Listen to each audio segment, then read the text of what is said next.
নমস্কাৰ বন্ধুসকল, আমাৰ ষ্টডি পঢ়াৰ চেনেলৰ আন এটা ভিডিঅ'লৈ সকলো বন্ধু-বান্ধৱীক স্বাগতম জনাইছোঁ।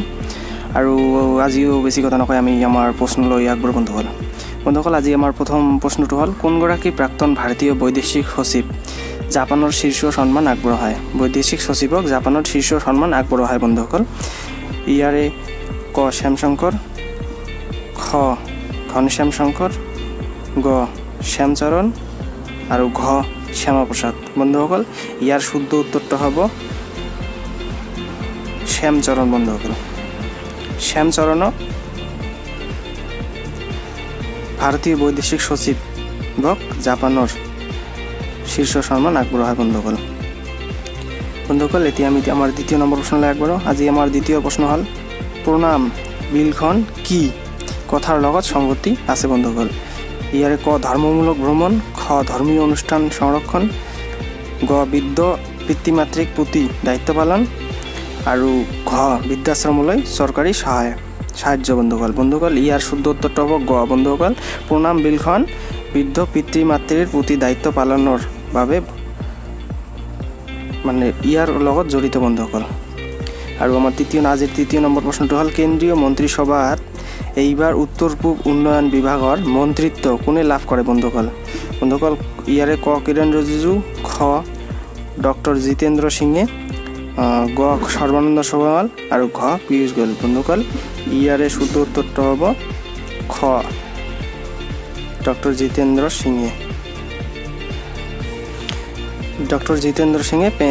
কেন্দ্ৰীয় মন্ত্ৰীসভাত এইবাৰ উত্তৰ পূব উন্নয়ন বিভাগৰ মন্ত্ৰিত্ব লাভ কৰে বন্ধুসকল। ইয়াৰে শুদ্ধ উত্তৰ বন্ধুসকল। এতিয়া আমাৰ 4 নম্বৰ প্ৰশ্নলৈ আগবাঢ়ো।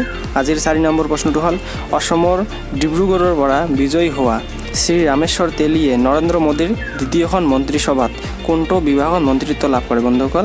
ইয়াৰে শুদ্ধ উত্তৰটো হ'ব বন্ধুসকল খাদ্য প্ৰস্তুতকৰণ ৰাজ্যিক বিভাগৰ মন্ত্ৰিত্ব লাভ কৰে বন্ধুসকল। এতিয়া আমি আমাৰ আজিৰ 5ম নম্বৰ প্ৰশ্নলৈ আগবাঢ়ো। আজি আমাৰ 5ম নম্বৰ প্ৰশ্নটো হ'ল, নৰেন্দ্ৰ মোদীৰ দ্বিতীয়খন মন্ত্ৰীসভাত অৰুণাচল প্ৰদেশৰ কিৰণ ৰিজিজুৱে কোন বিভাগৰ মন্ত্ৰিত্ব লাভ কৰে বন্ধুসকল। ইয়াত শুদ্ধ উত্তৰটো হ'ব সংখ্যালঘু উন্নয়ন বিভাগৰ ৰাজ্যিক মন্ত্ৰিত্বৰ লগতে ক্ৰীড়া আৰু যুৱ পৰিক্ৰমা বিভাগৰ স্বতন্ত্ৰ ৰাজ্যিক মন্ত্ৰিত্ব বন্ধুসকল। এতিয়া আমি আমাৰ 6 নম্বৰ প্ৰশ্নলৈ আগবাঢ়ো। আজি আমাৰ 6 নম্বৰ প্ৰশ্নটো হ'ল, নৰেন্দ্ৰ মোদীৰ দ্বিতীয়খন মন্ত্ৰীসভাত কেন্দ্ৰীয় বিত্তীয় মন্ত্ৰীজনৰ নাম কি বন্ধুসকল? ইয়াৰ শুদ্ধ উত্তৰটো হৈছে বন্ধুসকল নিৰ্মলা সীতাৰামন নৰেন্দ্ৰ মোদীৰ দ্বিতীয়খন মন্ত্ৰীসভাৰ কেন্দ্ৰীয় বিত্তমন্ত্ৰী বন্ধুসকল।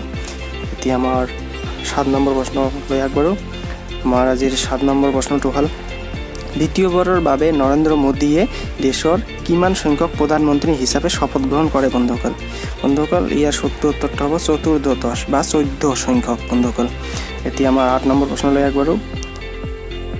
এইবাৰ কেন্দ্ৰীয় মন্ত্ৰীসভাত